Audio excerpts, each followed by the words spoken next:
माध्यमिक गणित की इस कक्षा में शिक्षक आकलन का एक सरल तरीका अपने विद्यार्थियों के साथ अपनाते हैं। फिर आकलन के अपने निष्कर्षों का उपयोग वे अपने शिक्षण की समीक्षा करने और उसमें संशोधन करने के लिए करते हैं। तो पेयर में आपको एक शीट दी जाएगी जिसमें यहाँ पर कुछ क्वेश्चंस हैं। पहले दूसरे क्वेश्चन में आपको एक करना है, जिसमें भी करना है आपने यहीं पर आपको टिक कर देना है, या सत्य असत्य सामने ब्रैकेट लगा हुआ है उसी ब्रैकेट में लिखना है आपको। इसी तरह से थर्ड फोर्थ क्वेश्चन में जो एक करना उसके लिए मैंने आपको यहाँ पर स्पेस दिया हुआ है। इसी शीट में स्पेस जो आपको दिया गया है इसमें आप करेंगे और इसके लिए आपको 10 मिनट दिया जाएगा। ध्यान दीजिए कि कैसे शिक्षक विद्यार्थियों को साथ साथ काम करने के लिए प्रोत्साहित करते हैं। कुछ ऐसे प्रॉब्लम्स जो मैंने देखे थे लास्ट फ्यू पीरियड्स में, जो ये अक्सर कर जाते हैं मिस्टेक्स, यूनिट्स में कर जाते हैं, अभी भी कर रहे हैं। देख रहा हूँ किस किस पेयर में क्या मिस्टेक हो रही है, किस क्वेश्चन में हो रही है, उन क्वेश्चंस को मैं अभी इन्हें बताऊंगा।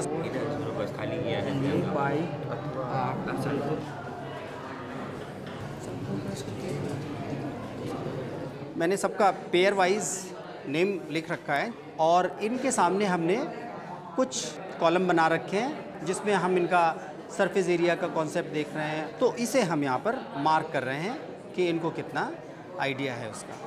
अब हम आपकी ये शीट वापस ले रहे हैं। बच्चे इस तरफ ध्यान देंगे। सूत्र लगाने के बाद आपने यहाँ पर पाई का वैल्यू रख सकते हैं अगर कैंसिलेशन हो रहा है आसानी से। नहीं हो रहा होता तो हम प्रेफर करते कि उसे पाई में ही करें। तो आपने आर का वैल्यू निकाला और देखिए यहाँ पर हमने इसे 7/2 निकाला है।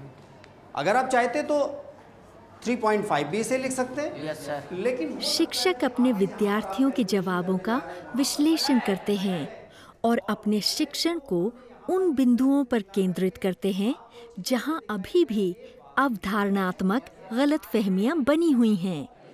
इसके बाद अभी हम जब इन्हें सेकेंड राउंड में फिर से शीट देंगे तब हम ये देखेंगे क्या ये मिस्टेक्स अब उतना कर रहे हैं या कुछ कमी इनमें आई है।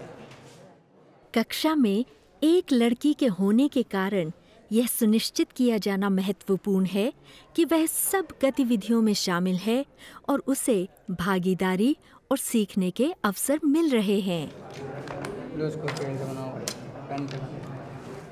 पहले क्वेश्चन में जो एक क्वेश्चन आपने छोड़ा था जिसे आपने नहीं पसंद किया था, अब उसे आपने अटेम्प्ट करना है। इसको कमेंट भी तो ले सकते सर ने, जैसा अभी हम लोग को बताया। देखो ये हम लोग को दिख रहा है 2πr/h, इसको 2πr/h देखो। फिर आधा के तेजा क्या है, अंदर की भी तो होगी, एक अंदर खोखला बेलन है ना, तो अंदर का हो गया 2πr/h। 2πr/h होगा। अब इसका क्या, इसका R1 - R2 होता है, तो वही लिखा हुआ है। बेटा समझ पाए कि कैसे हुआ? सर R1 गोले की बाहर की त्रिज्या और R2 आंतरिक त्रिज्या। ये क्या पूछा गया? अर्ध गोले मोटाई। मोटाई आपको समझ में आया? इतनी होती है मोटाई यही। ओके, कब समझ में आया? पाया बहुत से और बच्चों में भी मैंने फिर देखा कि जो प्रॉब्लम्स इनको पहले आ रही थी थोड़ी सी, जब इनको मैंने चार्ट से समझाया, कुछ शॉर्टकट मेथड्स बताए, कैलकुलेशन में भी यही इन्होंने किया, आसान तरीके अपनाए इन्होंने। अब ये आधा वृत्त है, इसको इसकी त्रिज्या है, ध्यान दीजिएगा, मोड़ करके हमने ये क्या बना दिया, शंकु बना दिया। तो इस शंकु में जो तिरछी ऊंचाई है वो कौन है, आर। सूत्र रटने से पहले उसे समझना बहुत ज़रूरी है कि हम क्या कर रहे हैं, किस तरह से हो रहा है। ये बात ऐसे लिखी गई है, क्यों लिखी गई है। सारे बच्चों को मैं असेस कर पा रहा हूँ इसमें। हमारे कुछ बच्चे ऐसे छूट जाते थे, लेकिन अभी हमारे पास सारे बच्चों की रिपोर्ट है, हम उनको उसी के अकॉर्डिंगली उनसे बात कर सकते हैं। इम्प्रूवमेंट उनका उस दिशा में करेंगे जो जहाँ पर वो लैग कर रहे हैं। कैसे आप अपने पाठ में आकलन का इस्तेमाल कर सकते हैं ताकि विद्यार्थियों को सीखने में और आपको अपनी आगे की पढ़ाई की योजना बनाने में सहायता मिले।